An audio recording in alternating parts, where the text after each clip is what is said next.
நம்ம ஸ்கூலுக்கு போகிற ரோட்டில் பச்சை பசேல்னு ஒரு இடத்துல இருந்துச்சு. என்னடா அப்படின்னு பார்த்தா ரோஸ் செடி, பூச்செடி அப்படின்னு பலவிதமான செடிகளை வச்சுருந்தாங்க. சரி அப்படின்ட்டு பஸ் ஸ்டாப்பில் இறங்கி திரும்பி அங்கே வந்துட்டேன். வந்து பார்த்தா ஒரு மினி டெம்பரரி நர்சரியே அங்கே இருக்குங்க. நர்சரிக்கு ஓனர் யாருடான்னு பார்த்தா நம்ம நர்சரி தான்.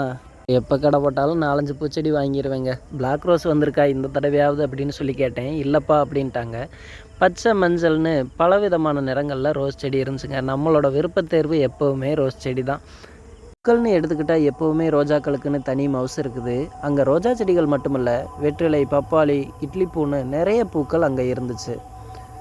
பேர் தெரியாத சில அழகு பூச்செடிகள் இருந்துச்சு. அது மட்டும் இல்லாமல் சாமந்தி பூக்களும் அந்த இடத்துல இருந்துச்சு. பார்க்குறதுக்கு பார்த்தீனிய செடி மாதிரி இருந்துச்சு. ஆனால் அதில் கலர் கலராக பூ பூத்துருந்துச்சு. என்ன பூன்னா அது அப்படின்னு சொல்லி கேட்டேன். இதுதான்ப்பா டெய்சி ஃப்ளார் அப்படின்னு சொல்லி சொன்னார். அதில் ஒரு செடி எடுத்துக்கிட்டேன். இது கிழங்குகள் மூலமாக உற்பத்தி ஆகுமா இல்லை விதைகள் மூலமாக உற்பத்தி ஆகுமா அப்படின்னு சொல்லி கேட்டேன். அப்படியெல்லாம் கிடையாதுப்பா, ஒரு தடவை பூத்து முடிஞ்சால் அவ்வளவுதான், அதோட ஆயுசு முடிஞ்சது அப்படின்னு சொல்லி சொன்னார். அப்படின்னா எனக்கு வேணாம்ப்பா, எனக்கு ரோஸ் செடியே போதும் அப்படின்னு சொல்லி ஒரு 5 அவரே பாலித்தீன் கவர் போட்டு நீட்டாக பேக் பண்ணி கொடுத்துட்டாருங்க. நல்ல ரோஸ் செடியை செலக்ட் பண்ணுறதுல சில டெக்னிக்ஸ் இருக்குது. அது என்ன அப்படின்றத தெரிஞ்சுக்கங்க.